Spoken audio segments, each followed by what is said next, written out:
বন্ধুরা, how are you all? Welcome to my first talk. আশা করি তুমি সবাই ভালো আছো, সুস্থ আছো, উন্নতি করছো। দেখো এবার আগামী দিনে কি এনার্জি আছে। এই জাস্ট প্লিজ আমাকে দেখো আগামী দিনে কি এনার্জি আছে। প্লিজ আমাকে দেখো আগামী দিনে কি ঘটতে পারে আমার কালেক্টিভ বন্ধুদের জীবনে। আগামী দিন কি ঘটতে পারে।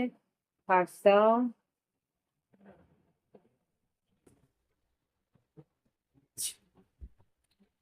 এইস of wands, two of pentacles, two of wands আর নাইন অফ ওয়ান্স।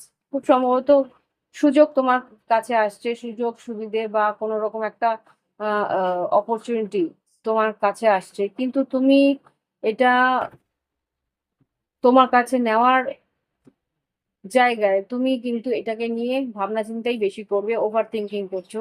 হ্যাঁ, তুমি এখানে সিদ্ধান্ত নিতে পারছো না, সেই কারণে কিন্তু এই সুযোগটা হাতছাড়া হওয়ার সম্ভাবনাও আছে। কিছু একটা কাজ, কিছু একটা অপরচুনিটি, কিছু একটা সুযোগ তোমার হাতে কাছে আসছে। মনটাকে কি বলো, তৈরি করো যাতে এই সুযোগটা তোমার হাত থেকে না বেরিয়ে যায়। আগামীকাল কিন্তু একটা ভালো সুযোগ তোমার জীবনে আসছে, সেই সুযোগটাকে কাজে লাগানোর চেষ্টা করো। খুব সম্ভাবনা আছে সেই সুযোগটা হয়তো হাতছাড়া হয়ে যেতে পারে। দেখি লাভ লাইফে কি আসছে। চয়েস, লাভ লাইফে রিলিজ,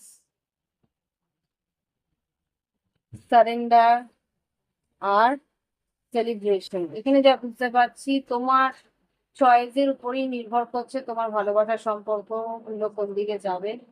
যদি কোনো কষ্ট বা যন্ত্রণা তুমি পেয়ে থাকো, সেটাকে রিলিজ করো ঈশ্বরের প্রতি অনুগত হয়ে, তাকে রিলিজ করো, তার প্রতি একটা কম্প্যাশন রাখো, তার প্রতি একটা আবেগ রাখো, ভালোবাসা রাখো। কিন্তু কিছু যদি সে ভুল করেও থাকে, সেটা ঈশ্বরের প্রতি ছেড়ে দাও, যে যা করেছে সেটা ও বুঝুক, ঈশ্বর বুঝুক। তুমি ঈশ্বরের প্রতি একটা সারেন্ডার রেখো, যে যা হয়েছে হয়েছে। সেলিব্রেট করো, নিজের আনন্দ নিয়ে সেলিব্রেট করো, নিজেকে নিয়ে ভালোবাসার চেষ্টা করো, নিজের আনন্দটাকে খোঁজার চেষ্টা করো। সবসময় যে ভালোবাসা একটা লাভি দাবি থাকবে তা তো নয়। ভালোবাসাও দুঃখ দেয়, ভালোবাসাও কষ্ট দেয়। সেই কষ্টটাকে রিলিজ করার চেষ্টা করো। হুম।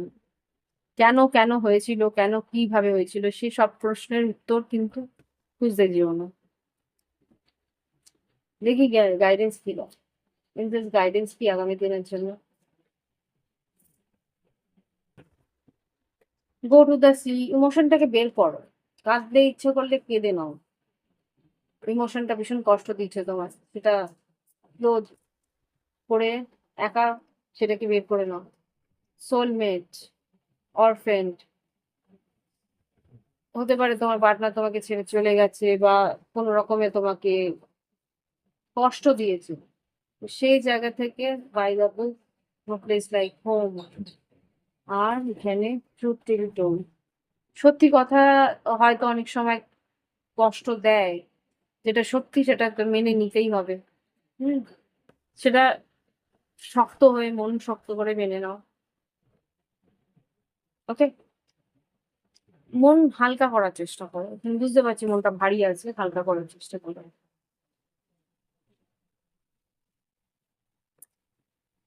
ওকে, আজকের রিডিং এটাই। ভালো লাগলো কিনা জানি না, যদি ভালো লেগে থাকে লাইক দিও, কমেন্ট করো। আর কি বলবো, বেস্ট অফ লাক, ভালো থাকো, বাই বাই।